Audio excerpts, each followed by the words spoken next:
Good morning, if you are in Europe, and good evening if you are in Asia or Australia. Good night if you are in the Pacific Ocean, somewhere in the Pacifics, and good very early morning if you are in America. Welcome to this webinar on healthy mobility. It's organized by the STYLE project, which is funded by the Strategic Research Council of the Academy of Finland. My name is Petri Tapio. I work as the leader of the project. But don't worry, I will not bother you too much with the project details at this end. I will only say this. What we want to do, we want to get physical activity up. We want to get business opportunities related to physical activity up. And what we want to do, we want to get transport emissions down. This is the basic full story of the project. Now, today, in this live webinar, we are tackling 12 different obstacles which have been identified in 2 national workshops during the STYLE project.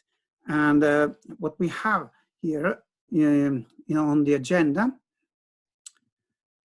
yes, Marika Parkkinen, our researcher, will briefly introduce you to the 12 challenges and that we have identified so far. And then we have an international panel discussion on each of these challenges. And the panel discussion is hosted by Anu Tuominen from VTT and Marko Tainio from Finnish Environment Institute. And we have distinguished international academics and experts to answer the challenge and see what we could do about them. And there will be 4 sets of challenges. The first one focusing on issues related to knowledge and the use of knowledge or lack of knowledge. The second one on design of services, products, infrastructure. And the third set of challenges is about the segregation of physical activity from the rest of our lives. And the fourth set will be on psychological, cultural, and socioeconomic lifestyle aspects related to let's say, factors that are hindering physical activity. And then there will be some concluding remarks. Those who arrived a little bit late, please note that you will find the chat mode on the bottom of the page. In the center, it will open up the chat box. And if it comes to the top of it, the slides or the videos, press view options and their exit full screen, and then you can just adjust your boxes however you like. Well, I think this is it for my part. I'm really eager to see what our international distinguished people will tell about how to solve these challenges or how to tackle them. And let's go. Let's hear Marjukka. Please explain them. Thank you, Pete. So my name is Marjukka. I hope you hear me well. And so before we go to the actual panel, I will talk about challenges to active lifestyles, as said. And these insights, they also give a very loose starting point for the panel discussion today. And what I will present, this is a result from one of our stakeholder workshops that was conducted in May 2019. And in the event, it was held in Helsinki, and we had about 60 experts on physical activity and sustainable mobility from NGOs, research, governance, and business, and so on. And these people worked in small groups, and they discussed different types of challenges that they, either as experts or citizens in their everyday lives, think that could hinder or prevent the increase of physical activity and active transport. And what we got from the workshop was a huge amount of written and spoken ideas, and which after the event, the research group, we did a qualitative content analysis on this material and categorized this amount of material from the workshop. And we ended up with these 12 challenges to physical activity and healthy mobility. And then we put these 12 challenges under 4 larger themes, or so-called root causes behind the challenges. And what I'll do next is I'll walk you through these 12 challenges in 4 slides or themes. And here's our first theme.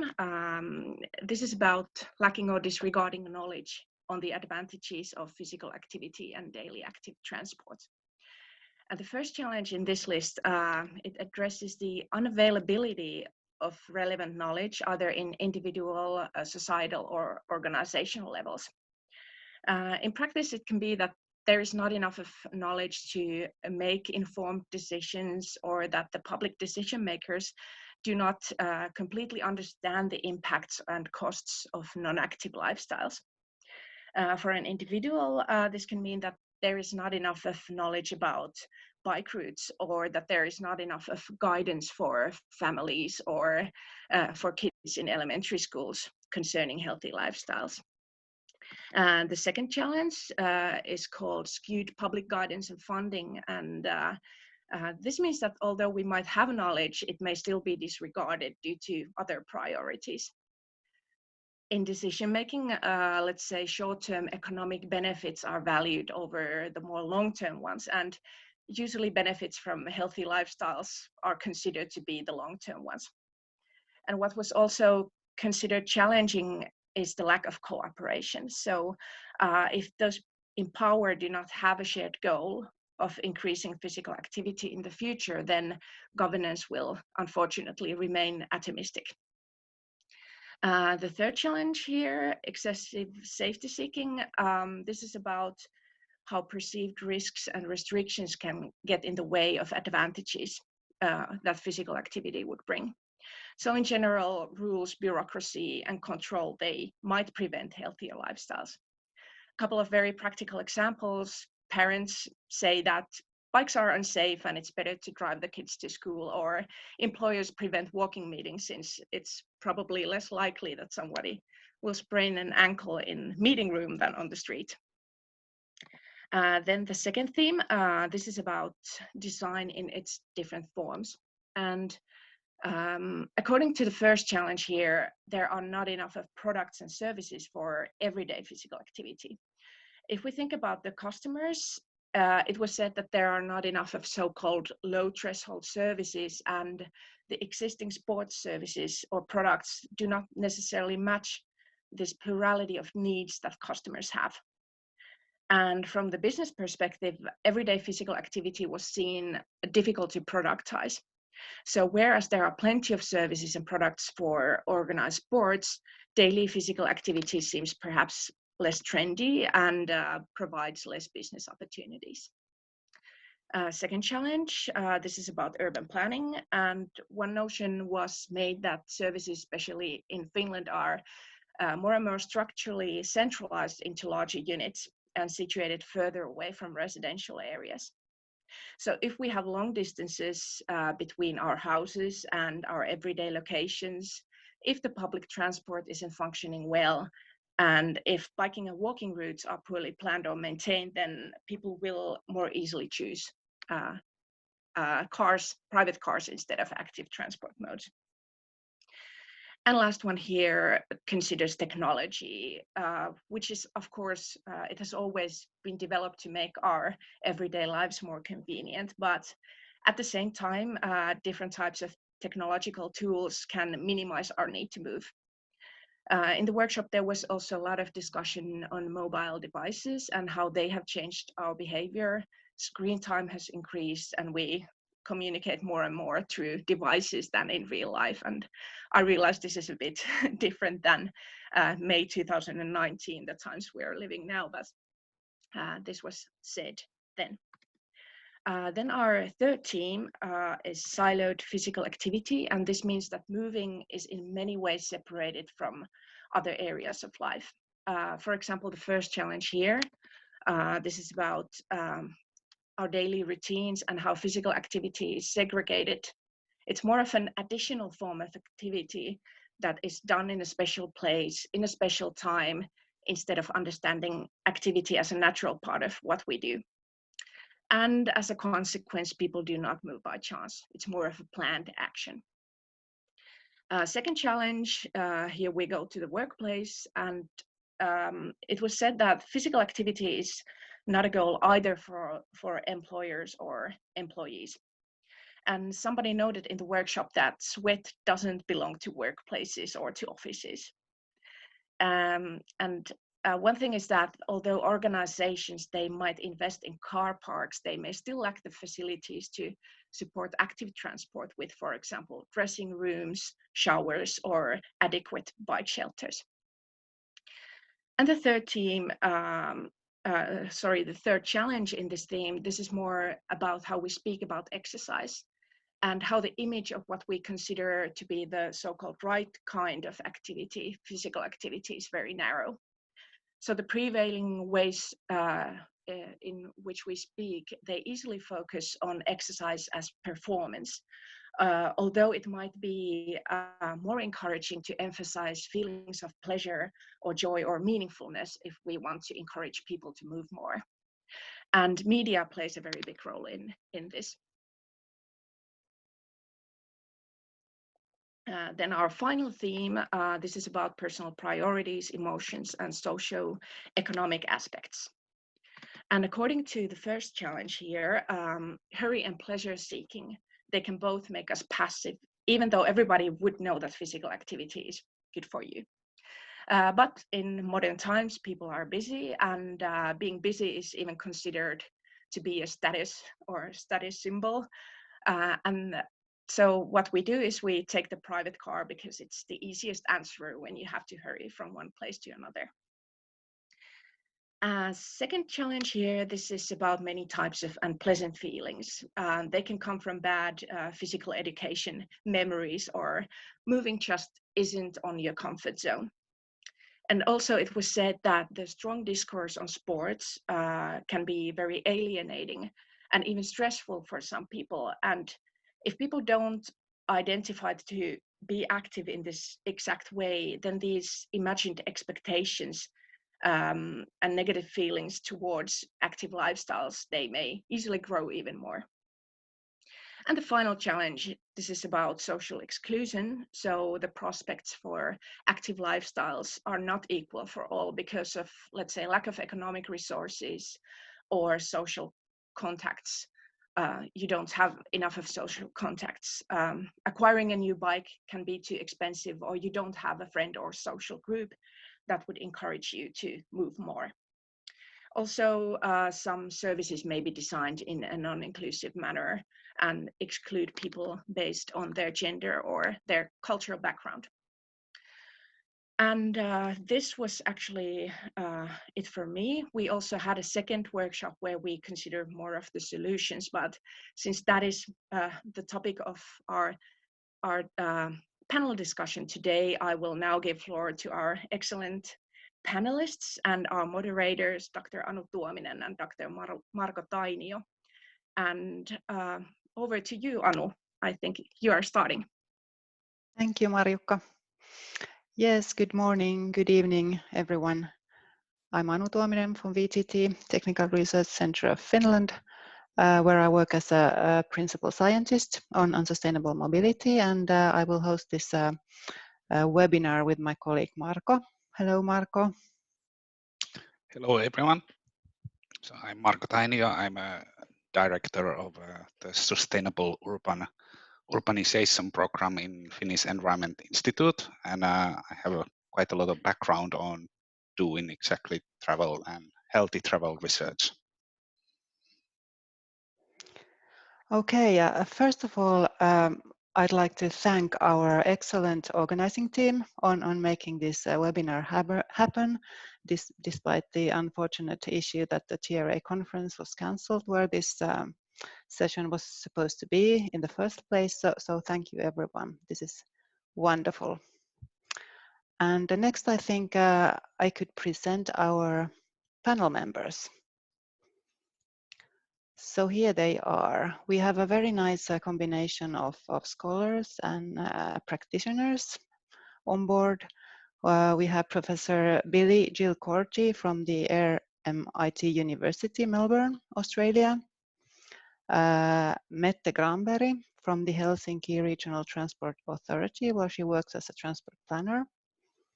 Then we have Matti Hirvonen, Executive Director of the Network of Finnish Cycling Municipalities. Doctor and Technical Officer from the World Health Organization, Thiago Herictesa. And the fifth member of our panel is Professor Tim Schwanen from the University of Oxford, UK. And finally, Professor John Thurkensen from Aarhus University, Denmark. So welcome, our panelists. Okay, so let's start the discussion. As the Marjukka mentioned earlier, our questions, they will relate all to the challenges she told you about. So we will start off the first theme and the first challenge, which is the lack of knowledge. And the first question goes to Professor Tim Schwanen. So do you think that we lack or disregard knowledge on the advantages of physical activity and healthy mobility in decision making? And what type of solutions are there to tackle this challenge? Maybe you could give us some examples on the successful cases. Morning, everybody. Thank you, Anu and Marco and the organizing team for this wonderful seminar. And also to Marjukka for the very good overview of the challenges. I think that's a really useful list. In terms of the question about decision making, I think we need to be careful and start thinking about what types of decision making, by whom, about what, where. It's very easy and very tempting to slide into grand narratives about what we do and what we don't do in decision making, and all of this really, depends on the problems that are being looked at and the specific geographical context. So I think I will focus a little bit on decision making by local, national governments, typically in a European context. And I think despite all the talk about, especially in transport studies, there are many, in transport decision making, there are many objectives that need to be reconciled. And we talk all about sustainability, but at the end of the day, often it is economic factors that count more. And we work with a series of tools, a series of planning practices that have historically emerged. And historically, the point about transport planning was to ensure smooth, efficient running of transport systems. And it's all about speed and efficiency. And that remains very much in our thinking, even if we don't always realize it. And it's also very much informing what kinds of variables in tools get used and how we frame problems. Now, this is not always the case, of course. There are instances where things have worked out quite differently. Cities like Barcelona and Turin, for instance, have adopted a degrowth approach to planning and transport planning, and that has benefited planning for cycling and walking. We got cities in the Netherlands like Utrecht, which have really decided to privilege walking and cycling over motorized transport in their city planning, and have over the last 20-25 years significantly reconfigured their infrastructure. We also see currently under the COVID-19 crisis that cities across Europe are making ad hoc changes to road infrastructure So I think Berlin was one of the first to allocate more road space to cycling. We see similar initiatives going on in Manchester at the moment. So there are many examples of how things can be done differently. At the same time, when we think about decision making, we need to be careful to not only frame the problem in terms of a lack of knowledge. Lack of knowledge is an important factor, but it is the remedy is not simply to provide more knowledge or more information. I think we need to think very carefully about what kind of information we put out there, and think very critically about what kinds of indicators we use. Indicators that can be both quantitative and qualitative. And just to give you an example, a disability adjusted life year, for instance, doesn't have quite the strong power to affect people as the number of jobs has as an indicator. And particularly in political decision-making context, I think that's really important. So we need to think about other ways of representing the benefits that cycling and knowledge have. And in that, we need to think very carefully about the problem of hyperbolic discounting, which is that people tend to privilege the current or near future over the longer term future. And that's especially so when we're thinking about the health benefits of transport. I think there is also a lack of tools that allow decision makers to understand what difference they can make to the health and well-being through investments or decisions that privilege cycling and walking. Work is being done. For one example is the HEAT tool, the Health Economic Assessment tool that's being developed by the WHO and a number of researchers, which is a very simple tool that allows decision makers in circumstances of very limited knowledge, very limited information, to make the benefits of active travel visible. And I think we need much more of those going forward. Thank you. Thank you very much, Tim. Very, very interesting perspectives here.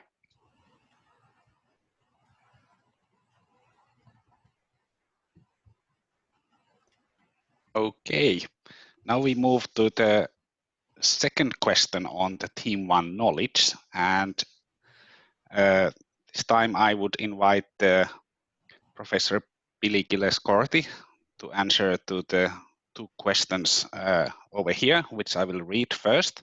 So first one is, or the title is SCUD, Public Guidance and Funding. And the first question we have is, if we consider the near future, what are the key actions that would help to promote healthy mobility in decision making?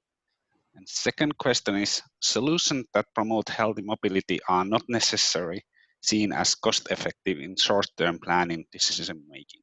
How could this be resolved?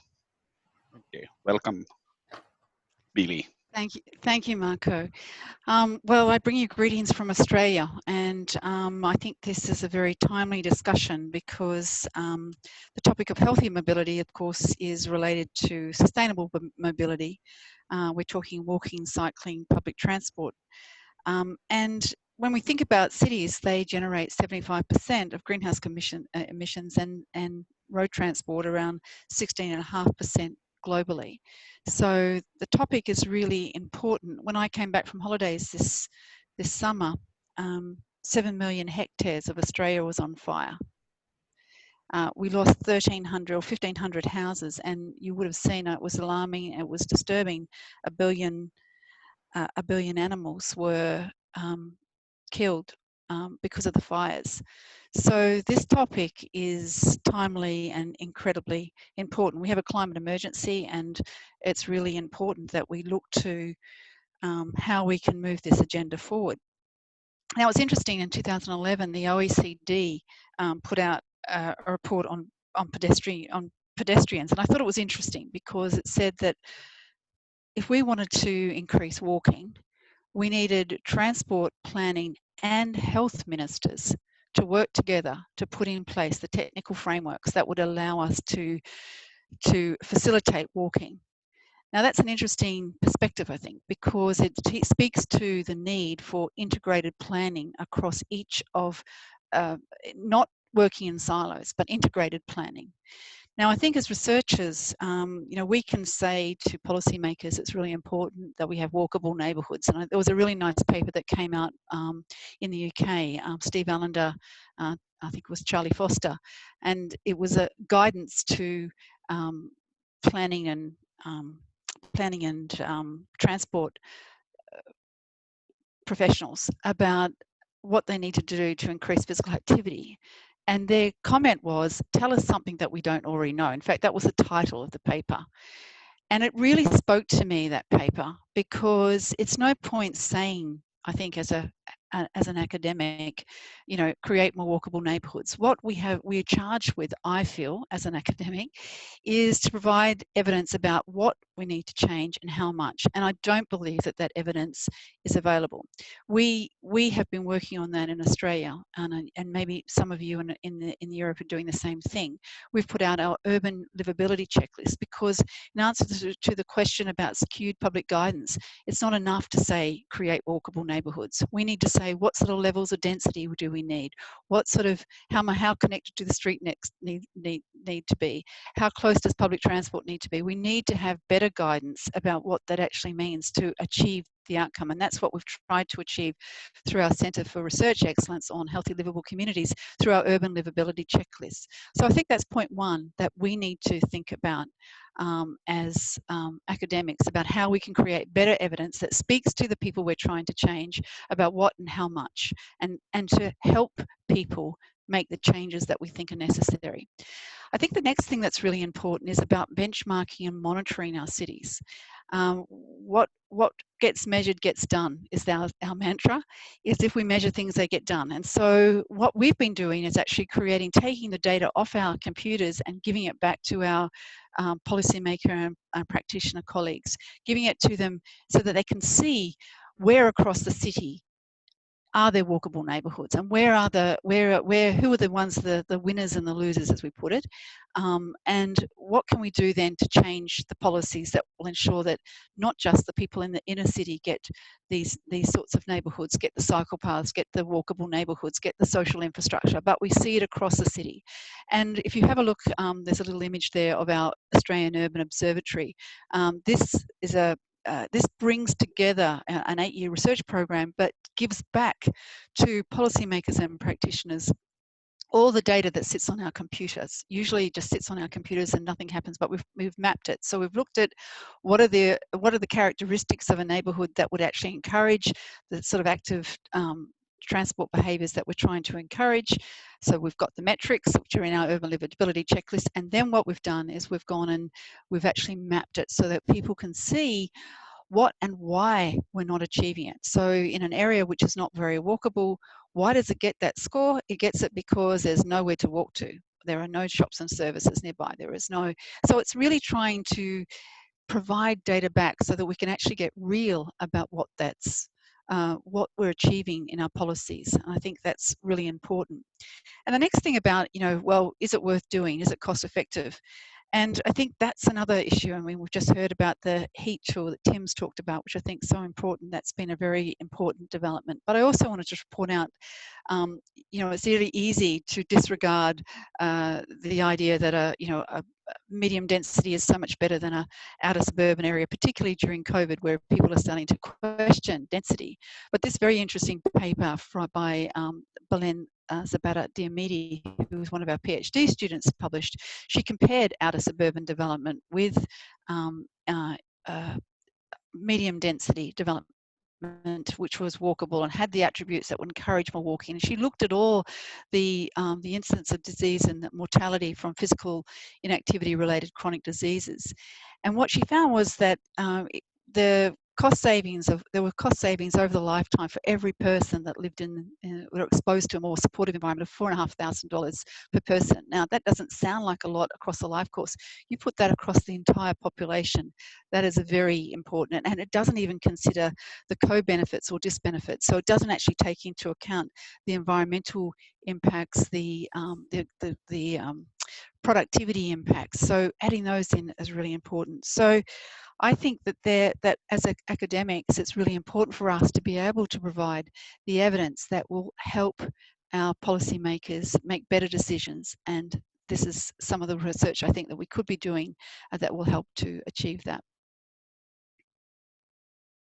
Thank you very much. So the message was that we need integration on the decision making, not to do things on silos. And then in terms of illustration, by using the data, using the models to illustrate what are the benefits of physical activity, more cycling, more walking. And I think in addition to that, we need to get a bit clearer about the standards, the standards that we need to be able to achieve the neighbourhoods.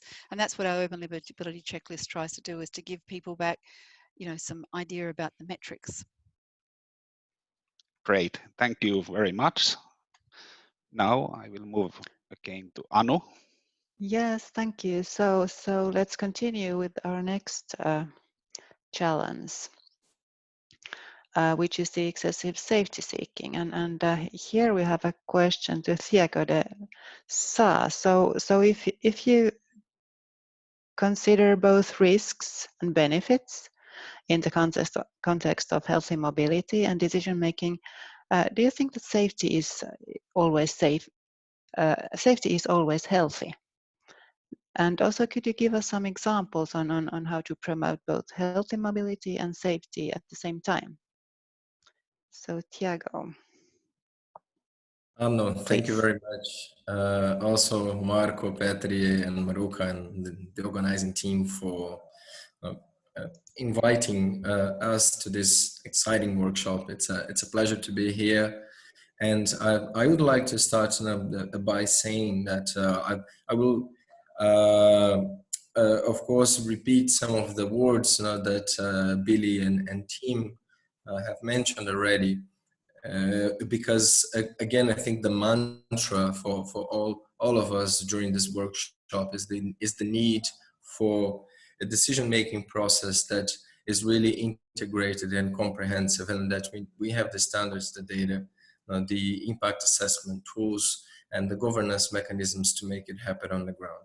When it comes to the question, when it comes to safety, I would say that safety is always healthy. So we should be conscious now to the fact that we now have globally about 1.3 million people dying each year on the world's roads, between 20 and 50 million sustaining non-fatal injuries. So addressing safety is certainly a healthy choice and an urgent need. Of course, regardless of whether your entry point is safety, air pollution, noise, accessibility, jobs, we will only deliver a healthy mobility if we address them all in a comprehensive and systematic way. And I think this is really, really important. It really depends on where you are. The imagination, the concerns of people is captured, is skewed towards one of these aspects or two or three of these aspects. But when it comes to delivering a sustainable, healthy mobility, it is really important to address them all in a comprehensive way. Because we do know that by doing so, we can not only maximize the health impacts of those interventions to be put in place, but we can also anticipate some harmful consequences of our actions. So I think this is a very important point to make. When it comes to the points that Maruka has raised before us, as a result of the webinars, for parents, employers, and the general public, concerned with safety, I think it's really important for us to communicate properly to the population on the multiple benefits and on the multiple links between mobility and health.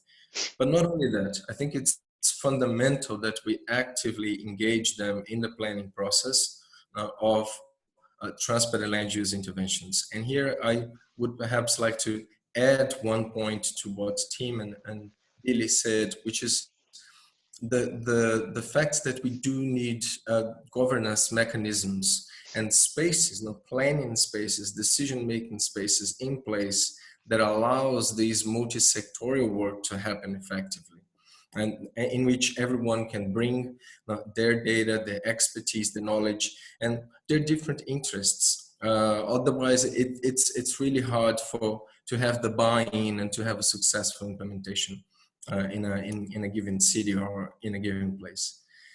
As regards to HEAT, to the Health and Economic Assessment Tool for Walking and Cycling, I'm coming from WHO. I am very proud of that development that we have contributed to make happen together with a number of experts in Europe and elsewhere. And at the same time, we do recognize that the HEAT tool has been developed for the European context, and we understand that some of the parameters, some of the aspects related to that tool need to be adapted for global use. So in that regard, we are currently working on the adaptation of the HEAT tool for global applications as well. Final point from my side, when it comes to examples, I think that there are several examples of the policies that can deliver on both safety and many of the other aspects I have mentioned, air pollution reduction, noise reduction, increases in accessibility, and that certainly has to include the prioritization of walking, cycling, and public transport, dedicated space and infrastructure, and we've seen that happening in the COVID response context. Compact city designs with adequate levels of compactedness, not too dense, not too sprawled, reductions in traffic speed, vehicle control, and very importantly, the strong legislation and strict enforcement of transport and land use aspects related to all these risk factors that will ultimately help us to deliver a healthy mobility system for our cities. Thank you very much, Diego. Very good points, and the fact that we need systemic instruments and systemic frameworks to make both the physical activity and the healthy aspects integrated, and the whole the system works. That's probably, yes, one of the key issues we will need to remember in the future. Okay, so we will continue with the next questions, and at this point, I think our schedule seems to be quite tight, and we will take questions to Tim and to Thiago and Billy later on if we have time. But we will continue now with the next questions to our other panelists. So Marco, please. Okay, thank you, Anu. So we are moving now to the theme 2, to the design, and this question is for John Thurgersen, and it's about the products and services do not support everyday physical activity. That's the statement here. And do you agree or disagree with this mindset that everyday physical activity is difficult to productize or to sell, and why? That's the first question. And second question is, how could new business models promote healthy mobility? And if you have some examples on that one. John. Thank you, Marco. Well, this was an interesting question. I must admit that I have never thought about that question before. So it allowed me to reflect on like product and services and how they support everyday physical activity. When I reflect upon it, as I put on the slide here, I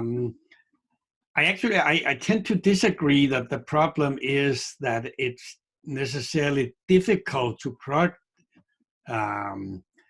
productize everyday physical activity, but it's more that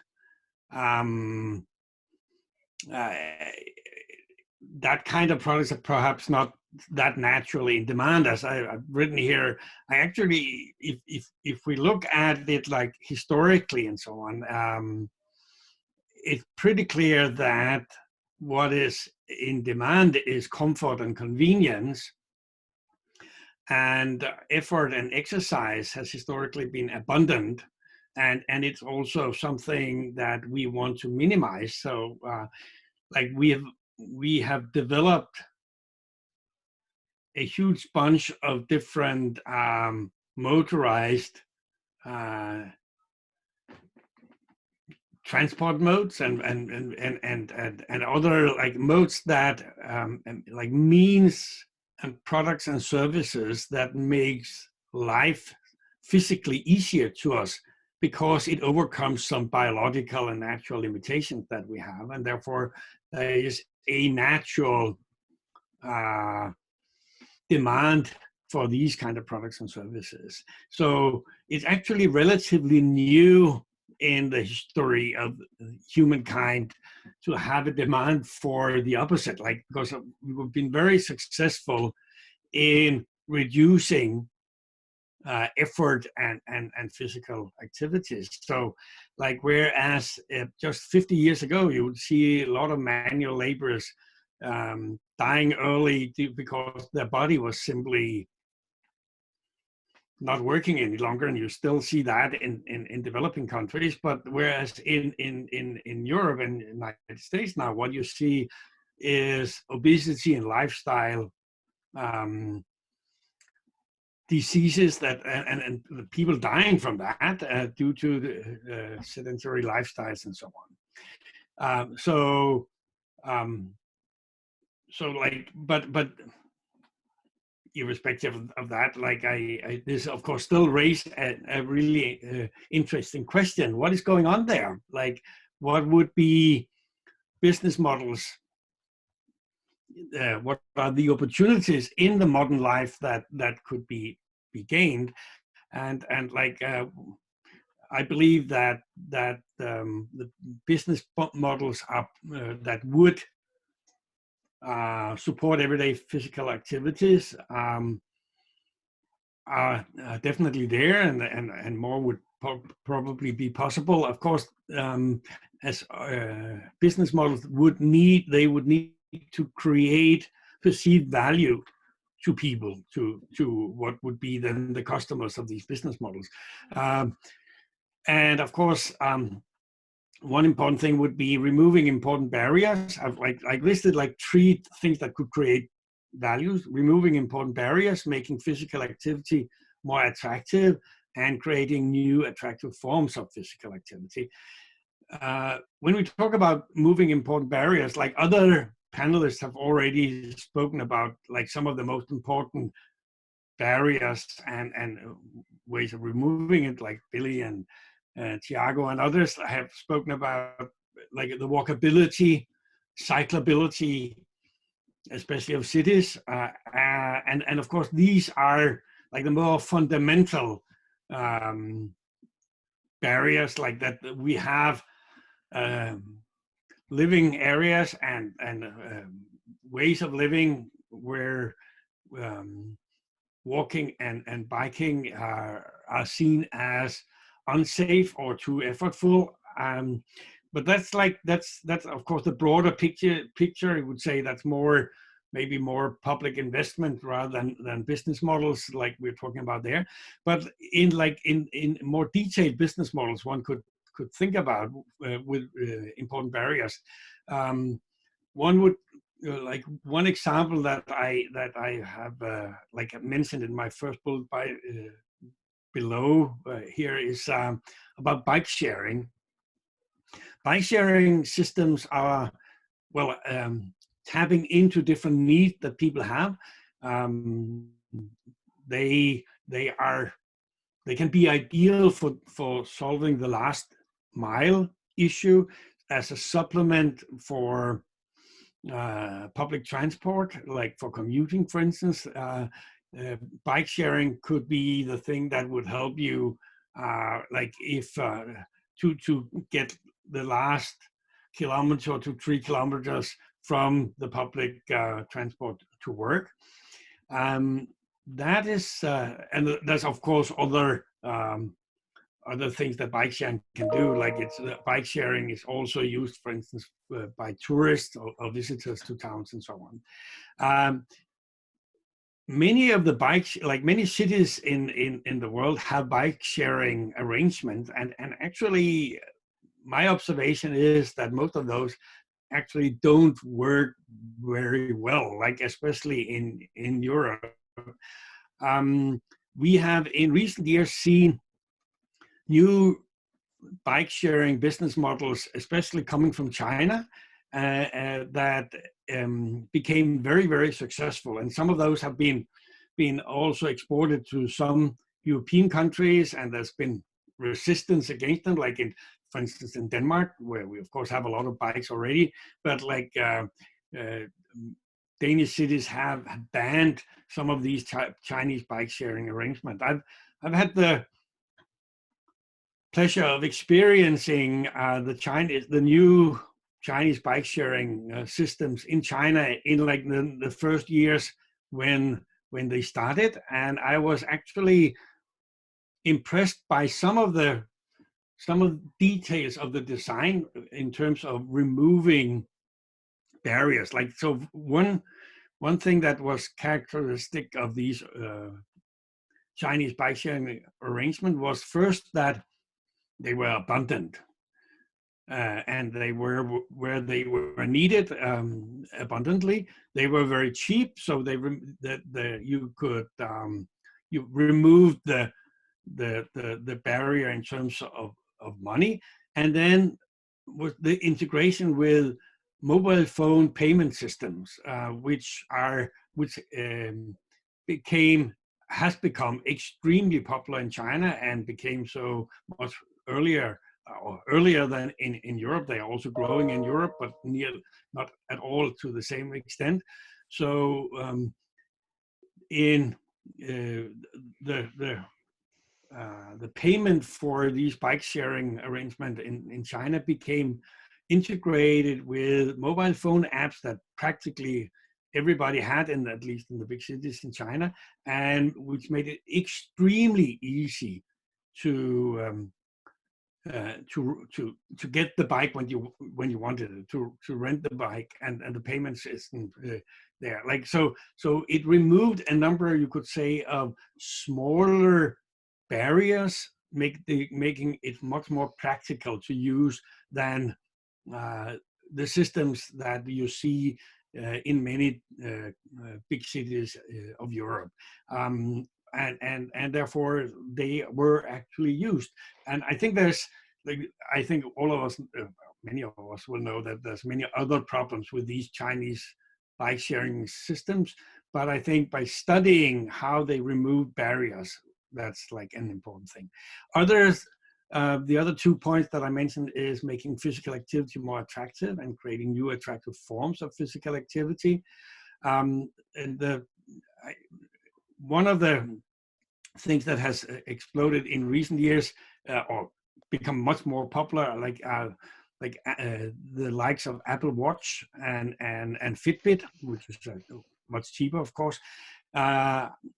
I have an Apple Watch myself, and I see like lots of people in my surroundings that have one of these things here, and you know, indulging in conversation with others about the biofeedback that one receives from walking and cycling and so on. Like, I had these kind of talks with people simply because of the type of biofeedback that you now get available. That kind of instant reward makes physical activity more attractive and more social.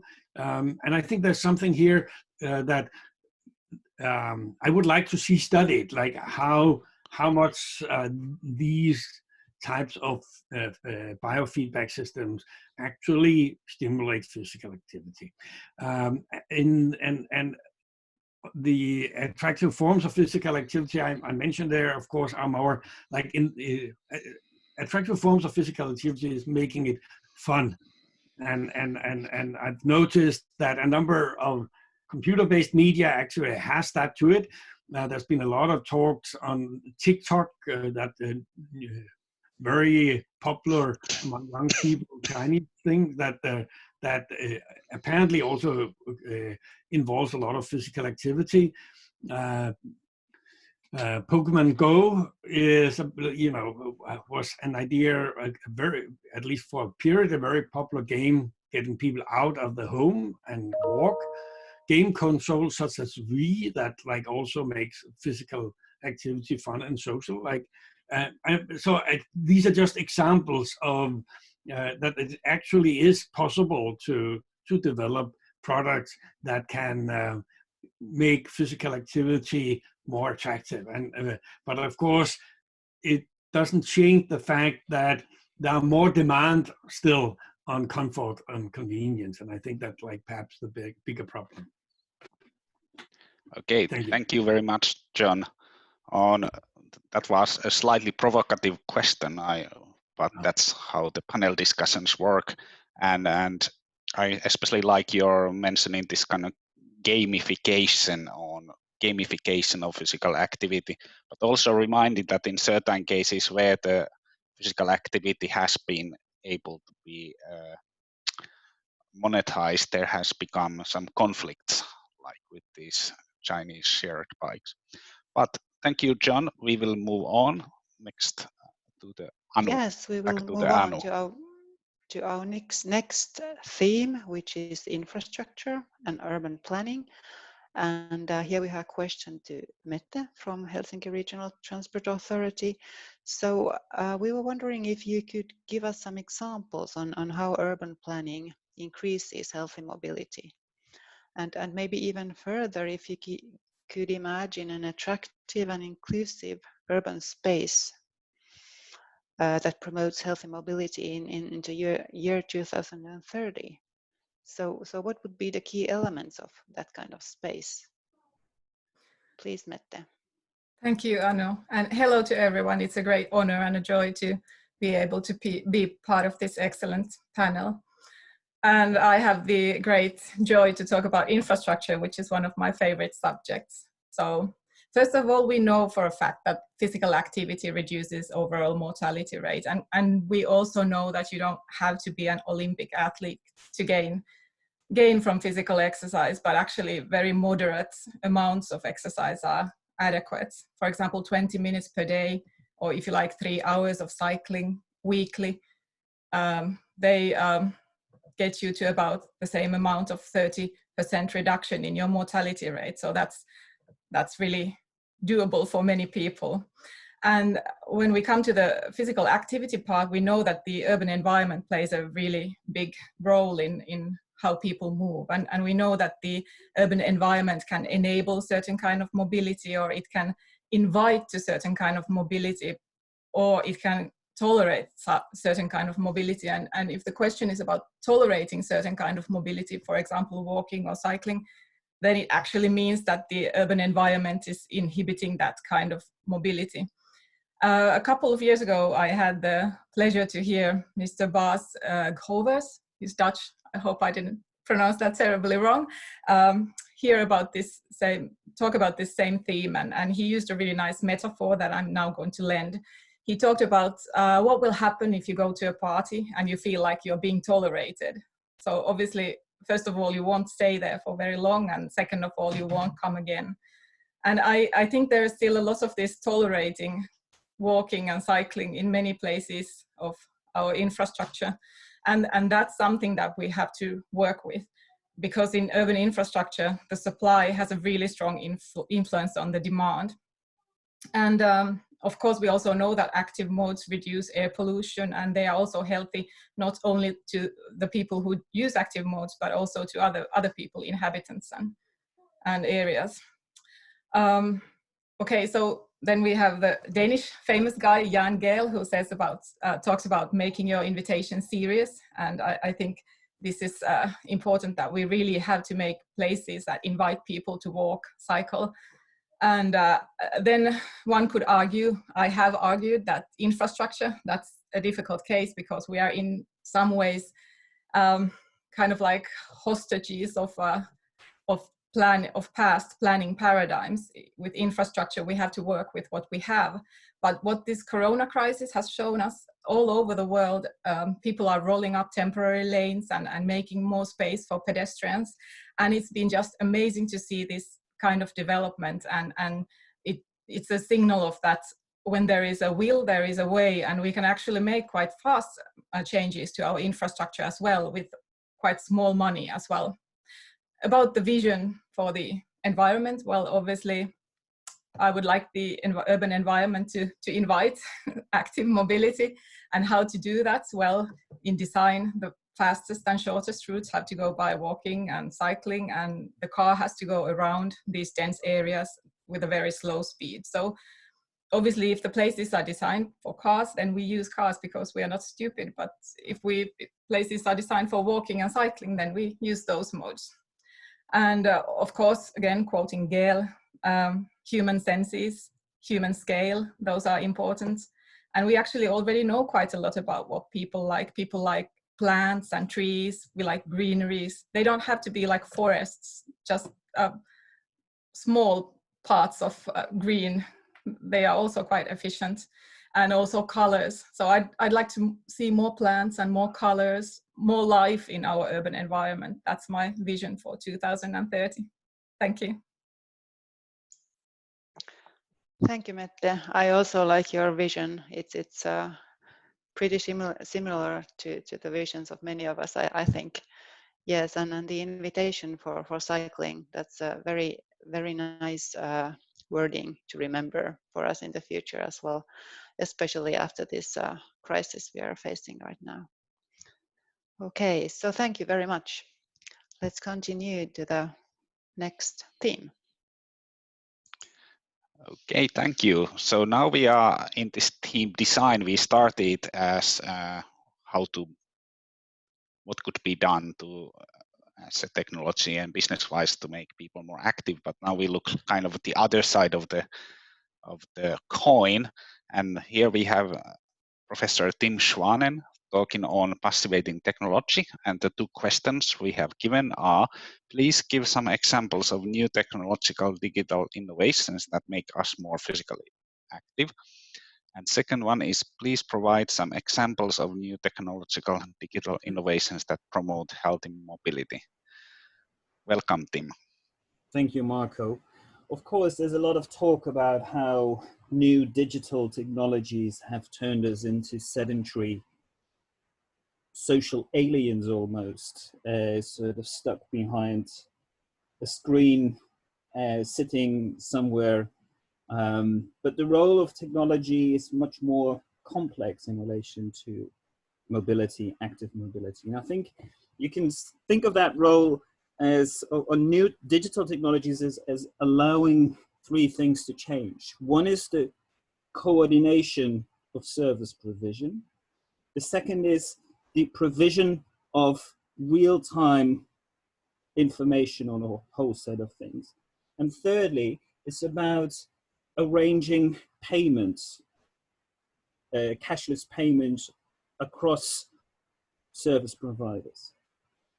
So technology does have an important role to play in making us more active, because it allows integrated provision of services and information. And of course, Finland is the country where mass mobility as a service has been invented, and where most of the applications have been developed.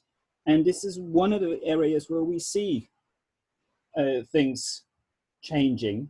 And I think that's a really, really important thing. And again, it's about payment and about coordination of service provision. We also see a whole range of fitness apps and devices that were already referred to earlier. And I think these are really interesting, because what they do is they allow comparisons of yourself with another point in time of yourself. So it's a comparison with the self, it's a comparison with others. It works through the logic of the leaderboards, competition, there's gamification involved. All of this is shown and is known to play a significant role in activating people, at least a very substantial segment of people. Finally, we can see that these digital technologies allow for all kinds of monitoring. So it's about information creation, information provision. Monitoring that is both real time, as you do with keeping track of your, the number of steps that you have taken. It's about monitoring of risks like air pollution, and that's becoming increasingly real-time, increasingly spatially disaggregated, and therefore increasingly precise. It's also about doing all this monitoring at the level of the individual, as well as at the level of the population. Now, the population is, of course, very important from a public health perspective, but the individual level is very important too, not only for individuals to influence their decision-making, but also because from a policy perspective, if you got individual data, you can then sort of aggregate that to think about social groups, to think about questions of disadvantage, exclusion, and so on and so forth. And that's particularly important when we think about risks like air pollution. And we can monitor specific sites in a network, in a city, and therefore provide much more accurate maintenance and repair services should that be required. So you get a much more adaptive form of provision of bikes and other types of active transport. On the other hand, technology is not a panacea. There are significant risks, and we should really move beyond the techno fix as the slide suggests. These risks are fairly well known, but it's worth repeating them because especially in countries like the UK, these apps and devices for individuals are often used to transfer even more responsibility for health and well-being onto the individual. And sometimes they're being used as a way to not have to invest in infrastructure or undertake other forms of more structural change. So they can be used as a quick fix, whereas they really shouldn't be an excuse for more structural forms of transformation. There are well-known issues with privacy and surveillance, especially with fitness apps, and sometimes it's not exactly clear what happens with the data that is being collected from you. There's a generational issue here. On balance, younger generations seem to bother less about this than older generations, but issues of privacy should really be taken serious. There's also issues around gamification and competition. These simply do not appeal to everyone. I've not seen any work, any research on this being done, but I think it is worthwhile to explore this a little bit further. Who is being triggered by these kinds of techniques? Who is actually appalled by them? I think that's a really interesting point to explore.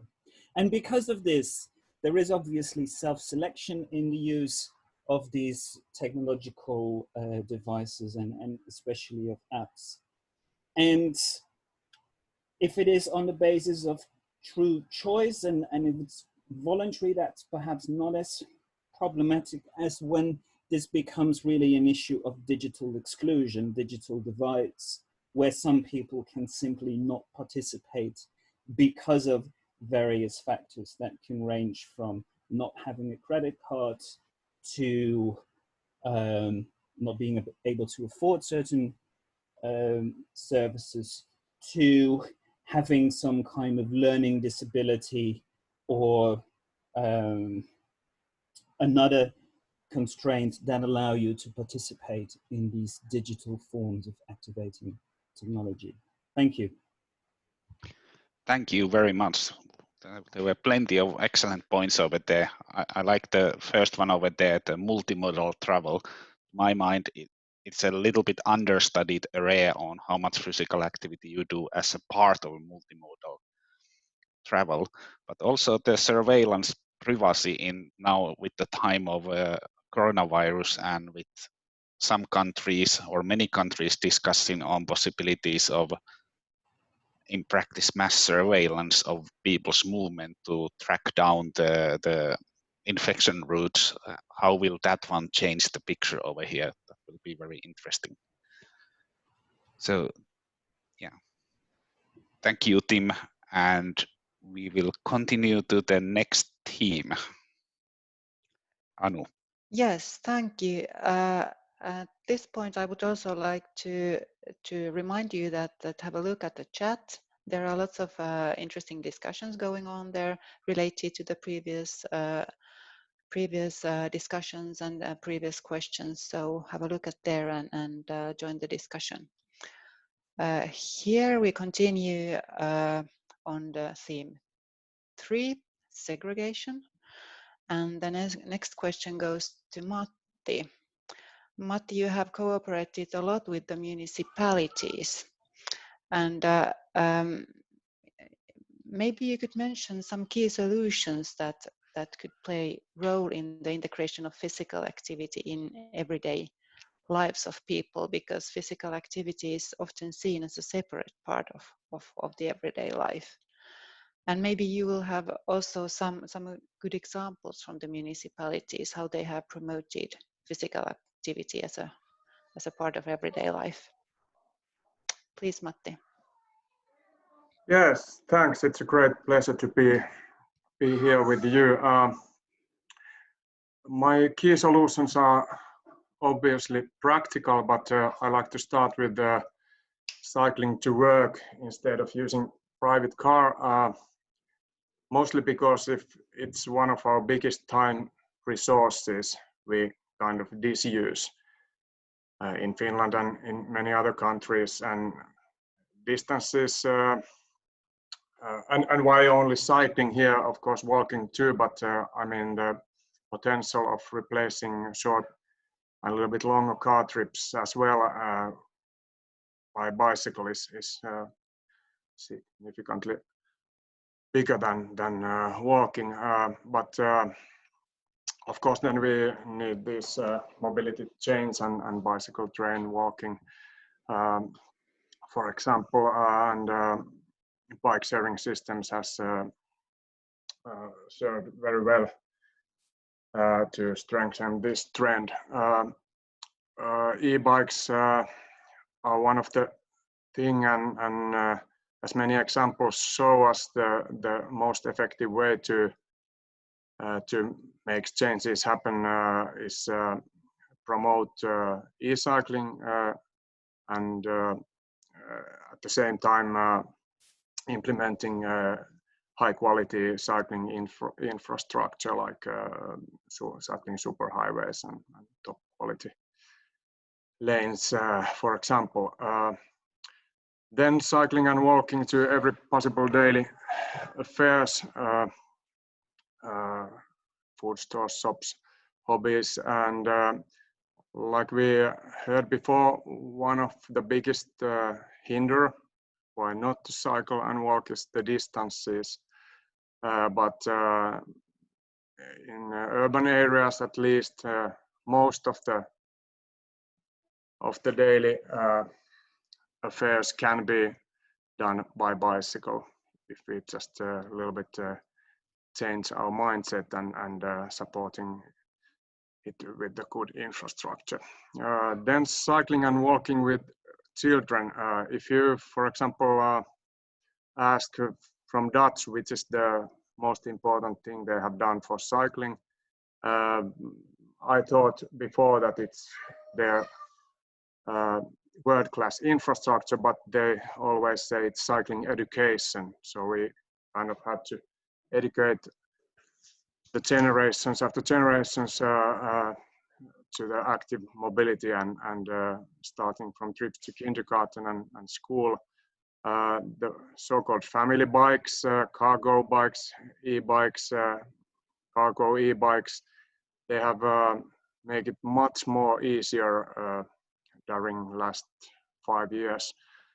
And one thing we are not very dare to discuss, at least in Finland, is that many people are complaining that okay, when you have kids and they have hobbies, you just have to have a private car and you have to use it. And okay, it's true in some cases, but in many cases it's an obvious option that you can really choose those hobbies, the walkable or at least cyclable distance.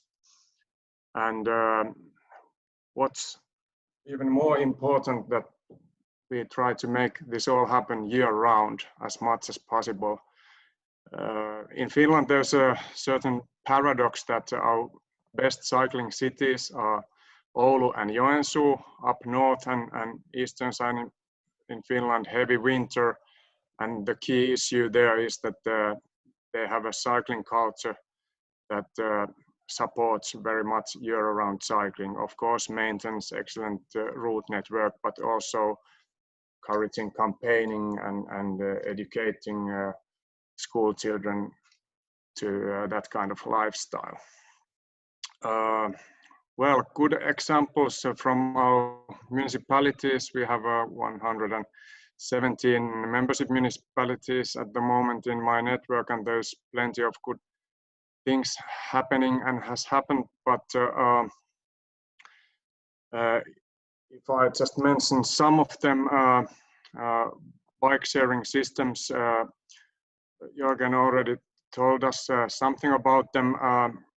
In best cases in Finland, like in Helsinki and Espoo, and in Turku, our first year-round bike share system and our first e-bike city bike system in city of Kuopio, they have been very popular. Nobody could ever guess how popular they have been, and they should be big enough. They used to say that go big or go home, and it's in a way very true in case of bike share systems, because they make cycling visible and they really make good image for cycling, but system has to be working very well, otherwise it could be other way around. But there is also examples of other kind of bike share systems, like in city of Hyvinkää, smaller city in Finland. There's a company bike system together with the city, so that employers, they are coming many of them by train, but they have some kilometers from railway station to the workplace, and they have implemented a bike share system where they have racks at the station, and those employers can use those bikes. And there is also other examples of that kind of action. But maybe the most important thing happening in municipalities, if we really want to make changes, is those cycling, walking, and sustainable mobility promotion plans. And Tiago was telling us about HEAT tool. Thanks, Tiago and WHO. Of that tool, we have used it a lot, and let's say that 8 out of 10 municipalities in Finland which have done a decent promotion plan has used HEAT, and the lower the political will in a certain city is, the more you need tools like HEAT to convince politicians the benefits of cycling, because if you just go there with very good plan, but there's no evidence about economical benefits, it's really no point then. Smartly to School project has been quite successful lately. There's different kind of actions. We have tried to make school children more active, and for example, in city of Vantaa, there's a year-round cycling and walking active mobility campaign going on, so-called year clock of active mobility. You can take the tips and good examples for every season of the year, how to make it fun and attractive, walking and cycling to school, and of course to the parents that they use less car. Encouraging campaigns has been quite much. Simple thing as free breakfast, lights, instant maintenance for commuters, everyday cyclists has been very popular. But one of my favorite has been one campaign in Jyväskylä called My Most Ridiculous Car Trips, and that really made people to laugh themselves, and with I think our message should be that most of all cycling is fun, and like we heard before, most of the people don't buy a message that it's healthy. When it's fun, convenient, handy, relatively fast way to do your daily routines, then it really can work. So let's not take ourselves too serious. Thank you. Thank you, Matti. Many good points and examples here from Finland. Yes, I suppose it is the point here as well as in some of the previous discussions that the systemic perspective or the multi-perspective, multiple level perspective is the thing that we need to consider, not just the infrastructure, not just the education, but many other many different instruments or measures together that will make the difference. Yep, and let's continue to the next So one. our next topic is sedentary work culture. Going to the occupational setting over here, and this is for Professor BILLIE GILES-CORTI. And the two questions we have are: one, how could organizations promote physical activity during the workday? And the second one is, how could organizations promote active travel? And to my understanding, this means active travel to and from work, but also during the workday. BILLIE, floor is yours.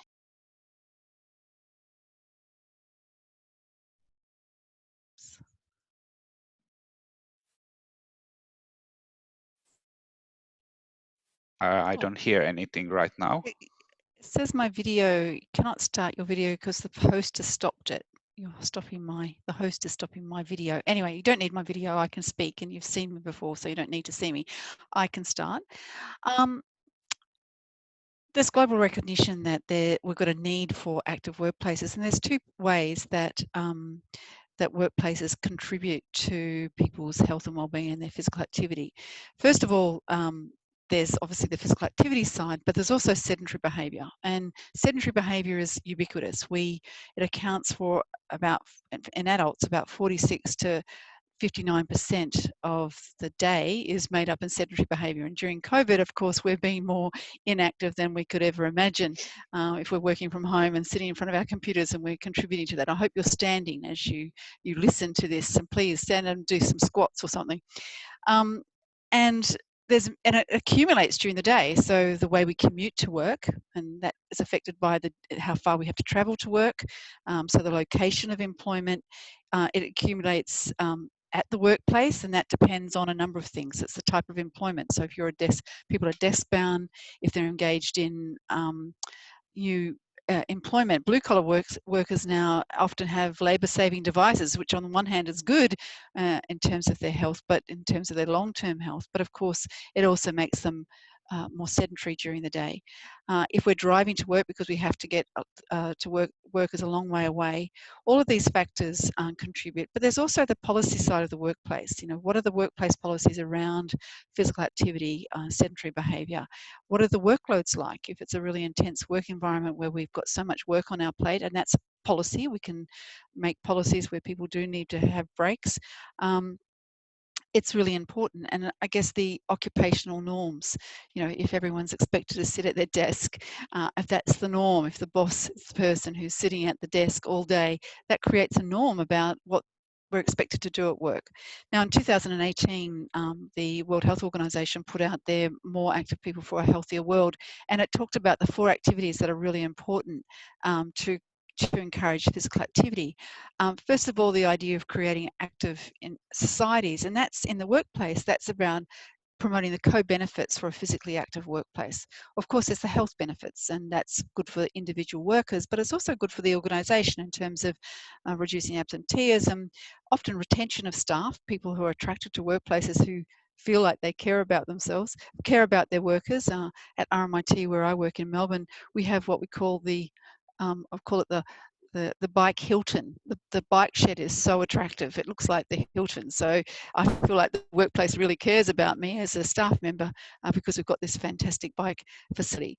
But it also contributes to creating a healthy society. So what we do at work is really important. So there's co-benefits of promoting a physically active workplace.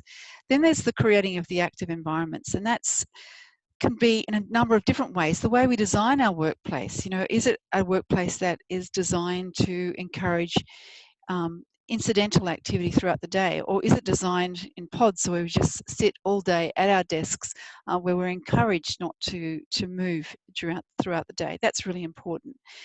Is there prioritization of universal access so that people even who are immobile or cannot move as easily, is there universal access to be able to prioritize pedestrians, cyclists, and access to public transport around workplaces? Is there support for people to be physically active at work through and reduced extended periods? And again, this relates to this idea of the norms in a workplace. If it's all expected that all one does is sit there, how are our staircases designed? Is it designed that we move towards the lifts and the elevators rather than using the stairs?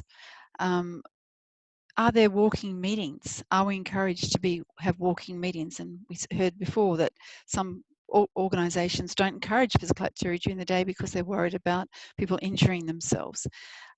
Do we have standing desks to get us active during the day?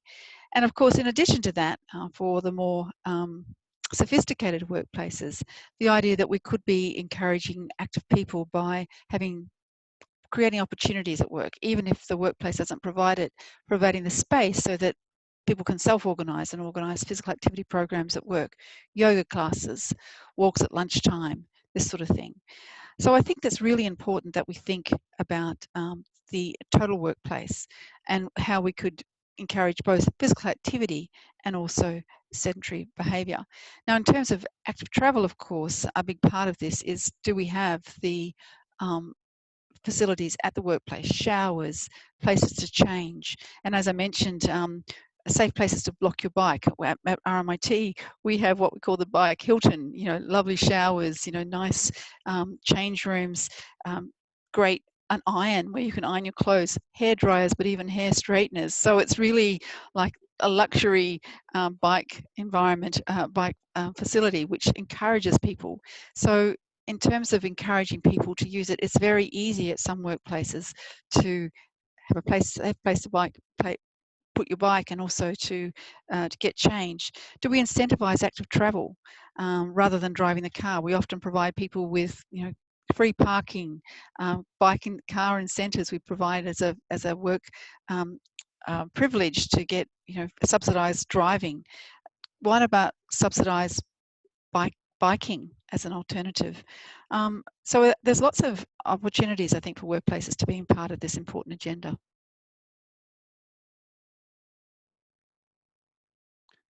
Thank you very much. And I was inspired, so I'm standing over here. I'm not sure if you can actually Yes. see me standing over here. But Good view.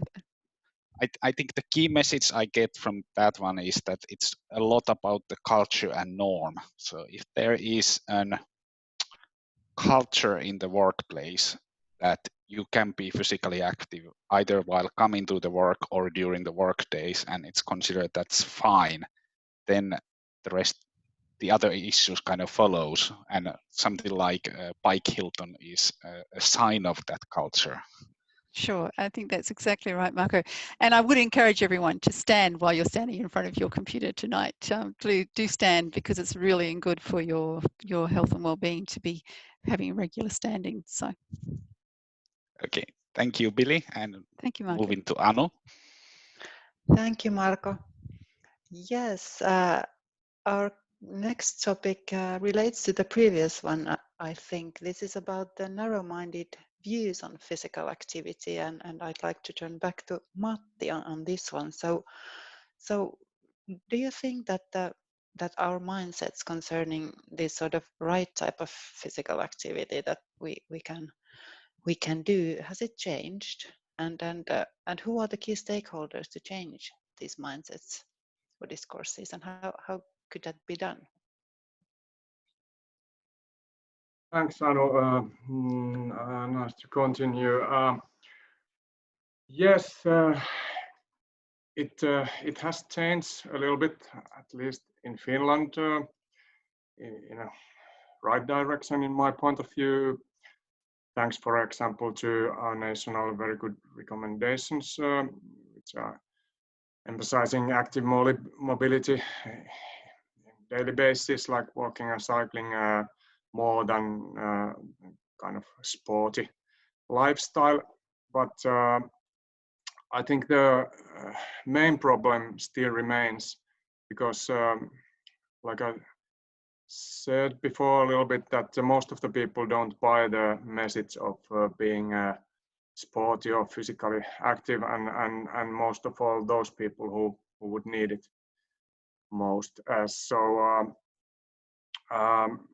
we really need to develop our urban areas and other areas and our infrastructure, inviting like Mette told us before, and in some cities and areas this development has been good in Finland, and together with the right kind of messages it had worked. But there's still very much illusion and polarization problems. One illusion is that parents think that if they put their children to some sports club, it's kind of done. That they are physically active enough. But the truth is that we never can solve our problem of lack of physical activity without encouraging people in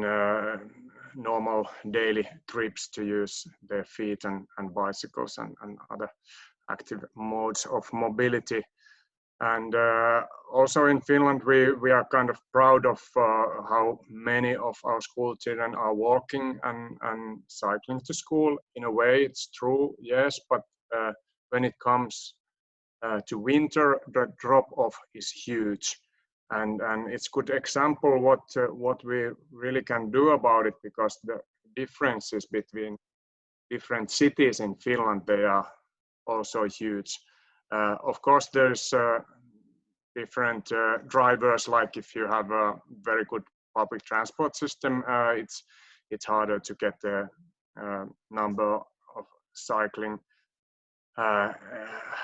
high as high as in some other city, which is not have so well working public transport system. But anyway, most of all, it's infrastructure and different kind of campaigning and pulling right triggers.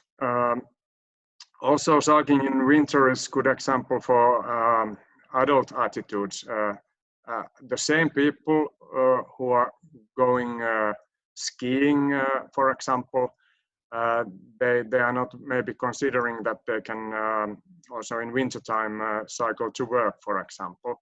And I'm coming also to these key stakeholders. The media is number one to feed image in Finland, and that winter cycling in winter is something very special. The first question most of the time for us, for example, when journalists call us, is that what kind of equipments you need for cycling in winter. Well, you need about same equipment than when you walk in the winter. Though I call those kind of self-made barriers. And one other thing, at least in Finland again, is that in countryside there's also huge potential of cycling, and it's very much mindset thing. Of course, the distances, for example, to work can be higher, but it's also a cultural thing. Very many car trips in countryside are really ridiculous,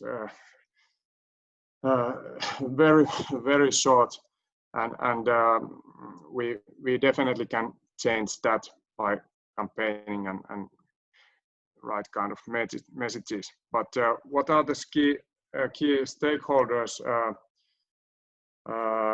in addition to media? Well, all of us in a way, but authorities like municipalities, schools, families, definitely.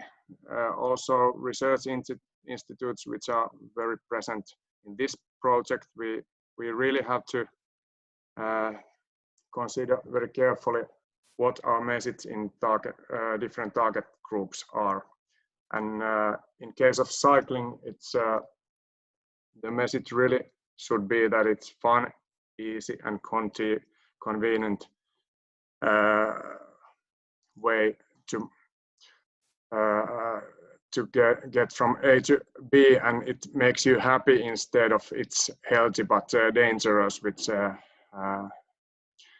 has been messaged too much in Finland as well.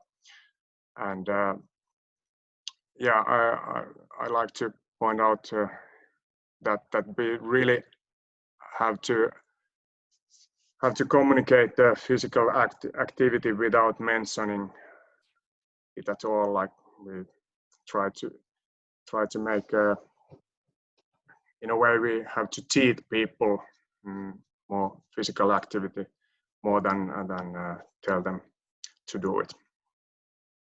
Thank you. Thank you, Matti. Yes, I totally agree that we need the information from various stakeholders and with a very careful message how to pronounce it and how to sort of promote it. There was also a very nice comment on the chat that maybe we should have cycling schools for adults as well. So that would be a very nice initiative on for the adults on how to first, how to try the cycle, or how would it feel like, and just like. Yeah, yes. we have some of them, mostly to seniors and immigrant people, but there's some good examples of that too. Yeah, great. Thank you, Matti. And Thanks. to Marko. Okay, so now we are moving to the theme 4, which is lifestyle. So talking can we consider this as a lifestyle issue? And for the first question over here, we have Mette Granberg answering on topic hurry and self-indulgence as priorities. And over here, the two questions are, how can active and healthy mobility be simultaneously cost-effective and efficient? And second question, does mass mobility as a service or other mobility innovations, for example, everyone's favorite electric scooters, have potential to replace private cars and reduce being busy? Mette. Okay, thank you. Hello again. Well, considering these mobility innovations, I do believe there's definitely potential, and they have a part to play. But what Matti talked about, this over 200-year-old innovation that is certainly active and healthy and cost-effective and efficient, the bicycle, that is still a very valid way to move. And when you combine that with a good quality network and why not even electricity, e-bikes and cargo bikes, so that works for longer trips and for versatile trip purposes also. So there is definitely potential. But then thinking about e-scooters that everybody loves, like Marko said, I do believe there's potential. They can have a part to play, be a part of the palette, so to say, the mobility palette. I maybe don't believe that they have that much potential in getting people out of their cars. According to a survey we did at HSL, they replaced mainly walking trips, but still they can be appealing to some people and definitely a part of the solution. And then coming to mass, or the mobility palette, mobility as a service, I believe there's a lot of potential in mass, in platform that can give you different access to different kinds of mobility, because not all trips can be made by bicycle or walking, and definitely not all trips should be made by car. So having this palette where you can choose from is a great invention, and I do believe there is a potential. However, there are still issues to be addressed, as we know that maybe the first and last mile problem that many less denser areas have, they might not present a business case for mass operators. So then there's a question of, should we subsidize them and how? And that's one question. And then the other question that often people are a little concerned about is that if the business case is in the denser areas, will these mass solutions, if it's possible to take a taxi, for example, will those passengers come from public transport? And that's something that might happen, and it could be bad in short term, but in the long term, I believe that if mass will offer a solution to live car freely, then in the long term, it's still a positive thing, definitely, because we know that owning a car is one big factor in using it. And if you don't own a car, you select a bit more when you choose the car and when other modes. Again, we have to think of the holistic view. There is no miracle pill, like there is no miracle pill in health, even though we would so much like that we could just take one pill and we will be healthy. There is not one. We need exercise, we need to sleep and eat well, and also not stress. So the same thing is with mobility. I do not believe there is one pill that will fix all. And every now and then you kind of like hear people saying that we have this miracle transport pill here. Some think it's the electric vehicle. Well, I can tell you it's not. It's part of the palette again, but not a miracle pill. And what gets to me is that sometimes people say that I have here the miracle pill, and now can you design an environment that suits this miracle pill? And that's something that we should obviously not do, because we are designing urban spaces, urban environments for humans, not for a miracle pill. And it's like you don't choose your place of residence by the fact that it suits your vacuum cleaner. So the vacuum cleaner has to be a servant of the place you're living in, and not the other way around. But then again, if they were a miracle pill, and then that would be infrastructure, coming back to my first subject. And when the infrastructure is right, and it's not just healthy, it's also equitable to people, it's environmental, you name it, safe. Like Thiago said, that everything that's safe is also healthy. So yeah, I guess I'll stop there and say that the miracle pill is the infrastructure anyway, even though I said there is no miracle pill. But thank you. Thank you very much. So infrastructure, always going back over there. Okay, then going to Anu. Thank you. Yes, let's move forward. And to take the next topic, which is physical activity perceived as unpleasant and too sport-oriented. This is a thing we sometimes hear and feel. And this question goes to John. Do you think that, or what kind of role do you think that emotional factors do have in lifestyle changes? Often the image of the physically active person, for example, in media is rather narrow, as we know and have already discussed here. So how inclusive this discourse is in your view, and could we change it somehow? Please, John, the floor is yours. Thank you, Anu, also for these difficult questions, I would say. I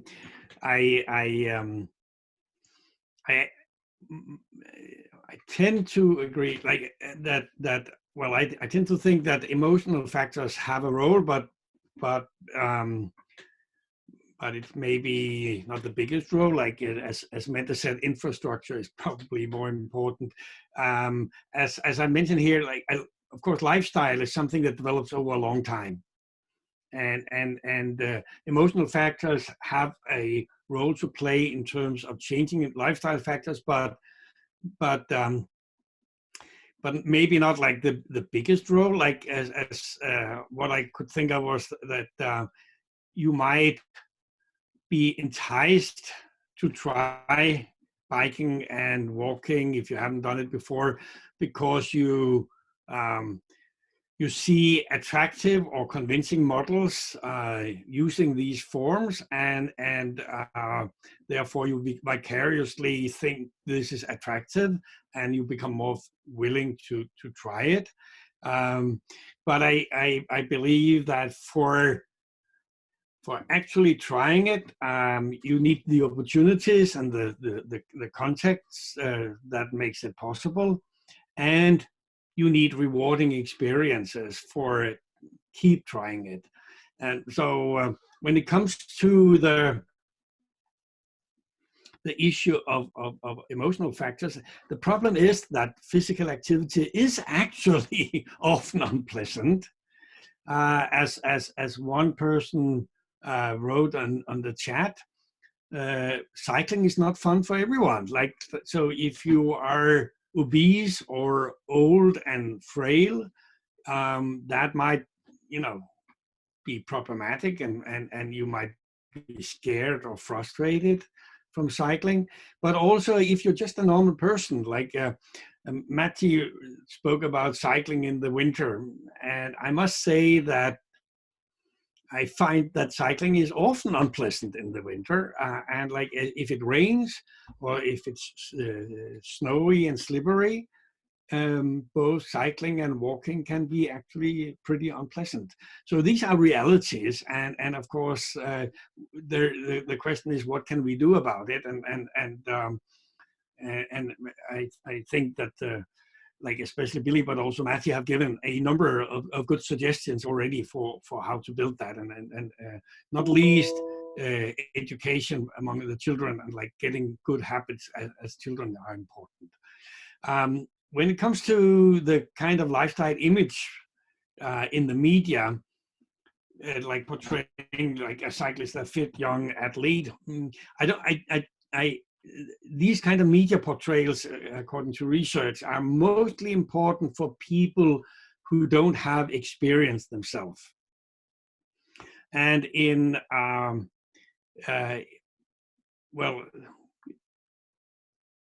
like in a country like Denmark, but also Finland, and so of course we all have experience from walking, and people like have also experience, like lots of people will have experience from cycling, and which makes these media models less influential.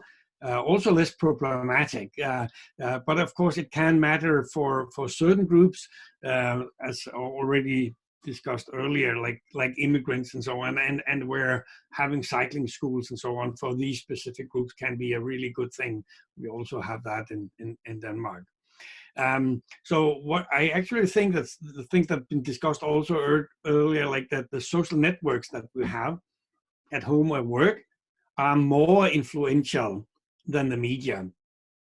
So like in Finland, as in Denmark, you have, for instance, a bike to work arrangement and so on. Like Matti gave you some examples of that. Also, local bicycling events can be important. Like in my village, there's like a yearly village party, and there is a bicycling event there where people in all ages will bicycle, and it's a fun social thing. We also have, like, bicycling is mostly the younger, more fit persons probably, but like walking maybe appeal to everyone who can walk, also people with a certain weight problem or age. In my village, there are a number of walking groups, clubs that like meet once a week for walks, and some people will arrange walks and like for a couple of hours, and where they will then, like, people will bring coffee and like drinks and stuff like in their rucksack and so on for the walk. But like that kind of things. What I'm just trying to say is I do believe that helping organizing these social events that will be much more effective, and it's actually not that uncommon. It's more common than we think about. So I wouldn't be that worried about the portrayal of the physical active person in the media. I don't think but I haven't seen studies in the cycling area, but I've seen it in other areas, and based on these studies, I don't think that this is something that you need to be that worried about. Thank you very much. That is a relief to many of us to hear that. So we learned that the rewarding experience and social networks, those are the things, at least the two things that were really important, and we need to keep in mind in the future as well. Thank you again. Marco. Okay, now we are going to our last 12th question about social exclusion, and this one is for Tiago. Before that, I would remind there's a very interesting discussion about electric scooters going on in the chat window. But yes, going to the social exclusion. So the two questions we have over here is, one, how do socioeconomic factors influence physical activity? And second, from the perspective of WHO, which factors have global potential to increase equal access to physical activity? So Tiago, no pressure, but we are expecting an official WHO statement over here. Thank you, Marco. When it comes to the impact of the socioeconomic status on physical activity, I think it's important for us to have in mind the fact that the socioeconomic factors will affect physical activity differently depending on the domain of life in which that physical activity practice is being performed, either transport or leisure, household, or at the workplace. For instance, a higher socioeconomic status, the richer you are, the more likely you are to be physically active at leisure time, but the less likely you are to be physically active in transport or at work or at your household, for example. And we see that across the globe.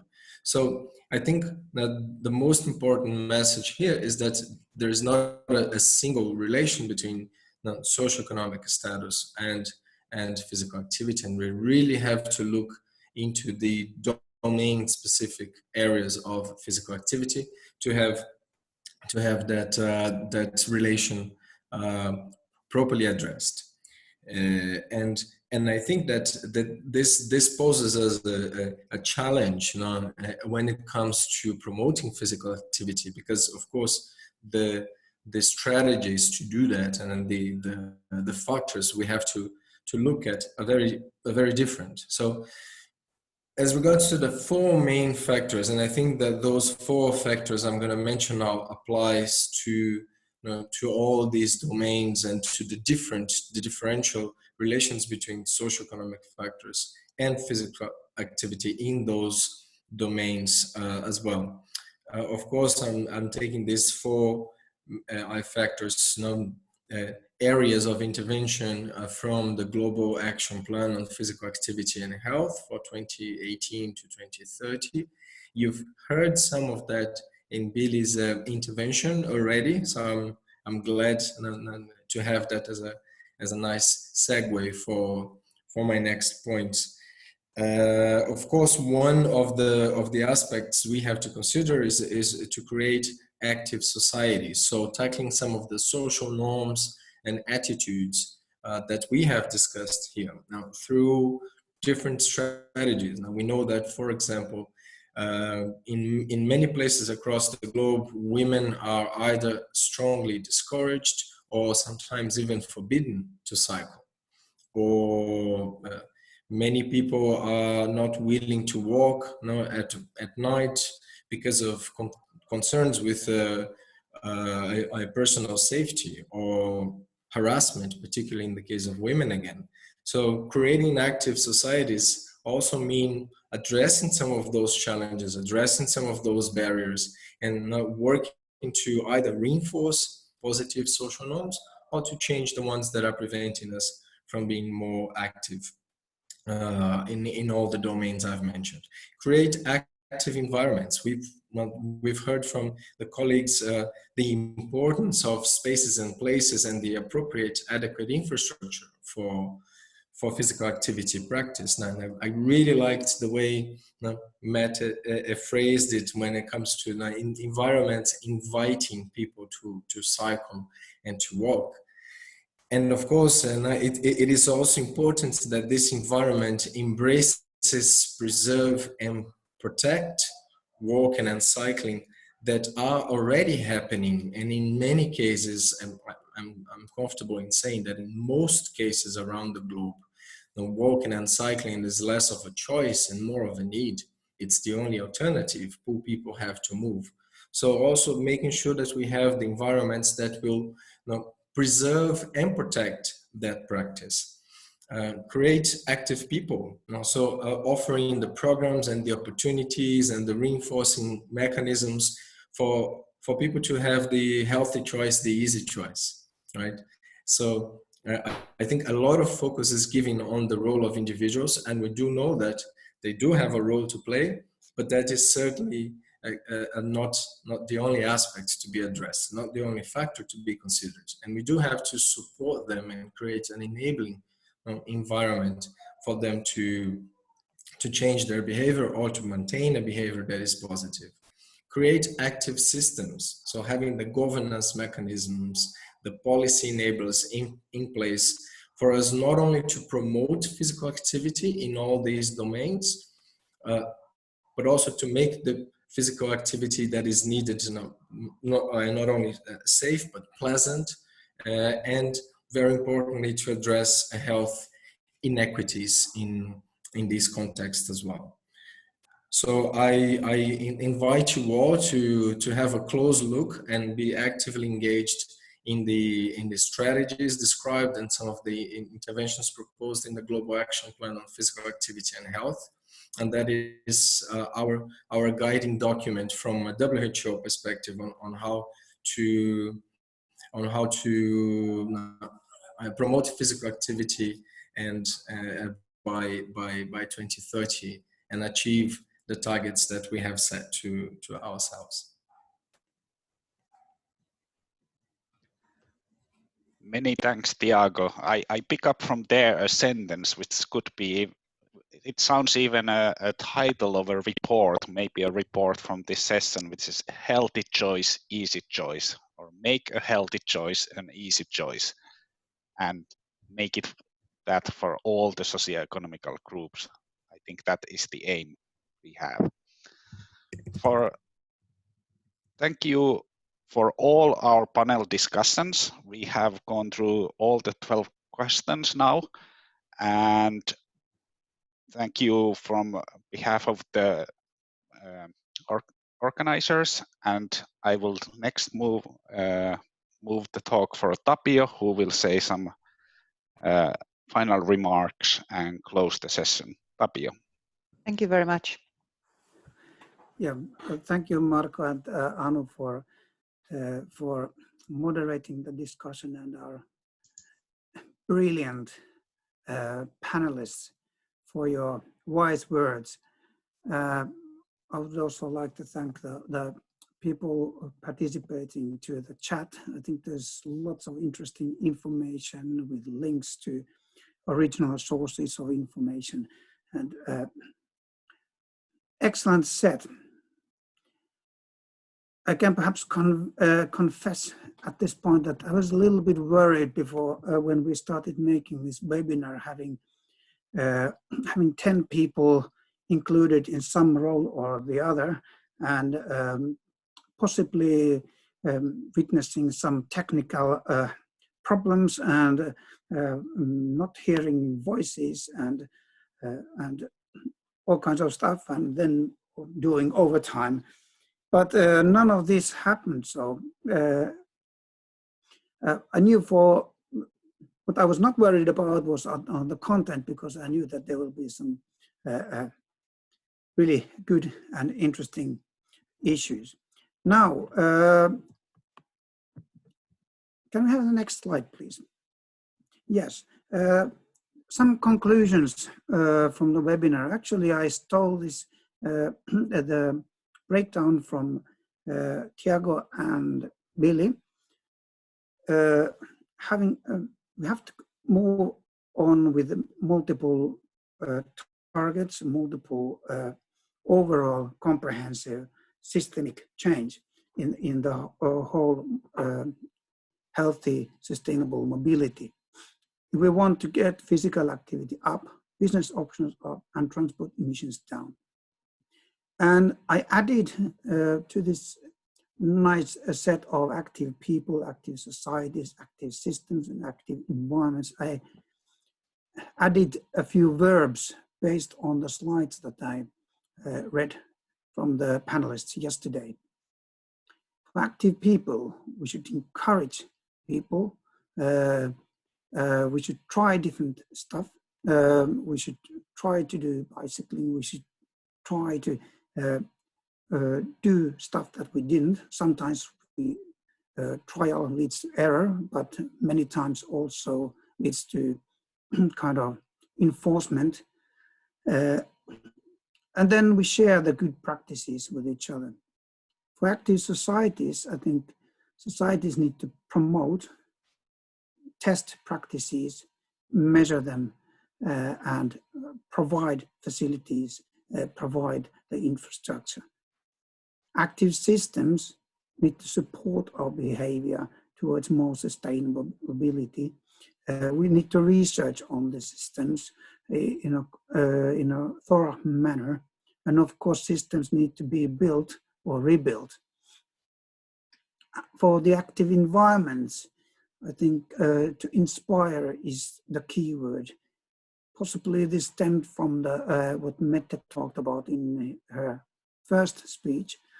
We have to rethink many issues about our environment, how it invites us to take the bicycle, do the walk, and then the environment allows us to make good choices. But perhaps these are some of the home takings. For what comes after the webinar, well, as you noticed, the webinar has been recorded and will be placed to the FFRC YouTube channel. The slides will appear in PDF on the Style Project website. Kata, yes, thank you. There's that link over in the chat. And there will be a blog post in the FFRC website or blog. And then, of course, there will be an academic article which will be then deal with the issues more thoroughly, taking into account also the previous workshops that led to these 12 challenges. Thank you all for participating. I think that this has been both fun and educating. And if you want to have more contact with us, here are the contact persons of some of the people included here. And on the bottom of the page, you can see the STARL project website. And that's it for my part. Thanks again for the panelists, for the moderators, for the backstage people. We have a considerable amount of people there. And of course, our funders, the Strategic Research Council of the Academy of Finland. Let's do this again sometime.